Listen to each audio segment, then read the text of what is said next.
Hi കൂട്ടുകാരെ, നമസ്കാരം. എന്തൊക്കെയുണ്ട് വിശേഷം?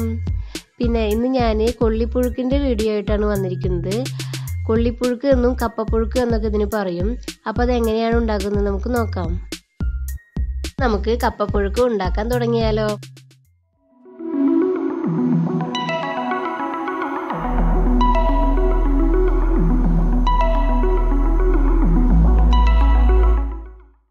ആദ്യം കപ്പ തൊലി കളഞ്ഞ് ചെറിയ കഷ്ണങ്ങളാക്കിയത് നല്ല പോലെ കഴുകി കുക്കറിലിടാം.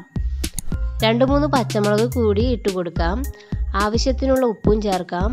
1/4 ടീസ്പൂൺ മഞ്ഞൾപ്പൊടി ചേർത്ത് കൊടുക്കാം. ഇനി 1 ഗ്ലാസ് വെള്ളവും ചേർത്ത് കുക്കർ അടുപ്പത്ത് വെക്കാം. 2 വിസിൽ മതിയാവും. അത് കഴിഞ്ഞാൽ നമുക്ക് ഫ്ലെയിം ഓഫ് ചെയ്യാം.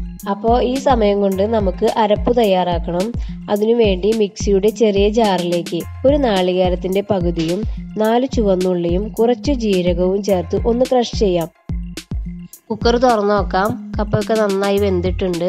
നമ്മൾ ഒഴിച്ച വെള്ളമൊക്കെ കറക്റ്റ് ആയിരുന്നു. വെള്ളം കൂടുതലാണെങ്കിൽ നമുക്ക് ആ വെള്ളം പിന്നെ കളയേണ്ടി വരും.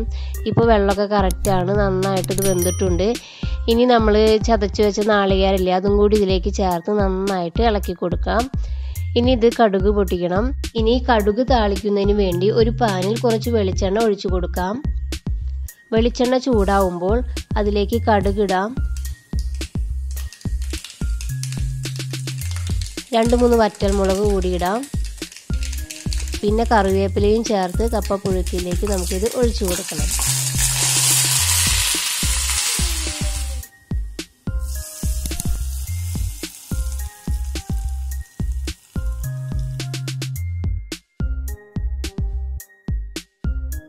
നമ്മുടെ കപ്പപ്പുഴുക്ക് ഇവിടെ റെഡി ആയിട്ടുണ്ട്.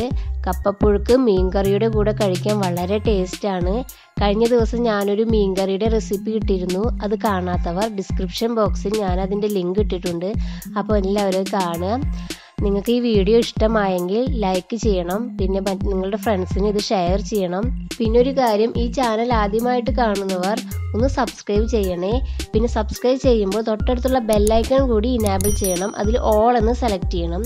അപ്പോൾ വീണ്ടും കാണാം. ബൈ.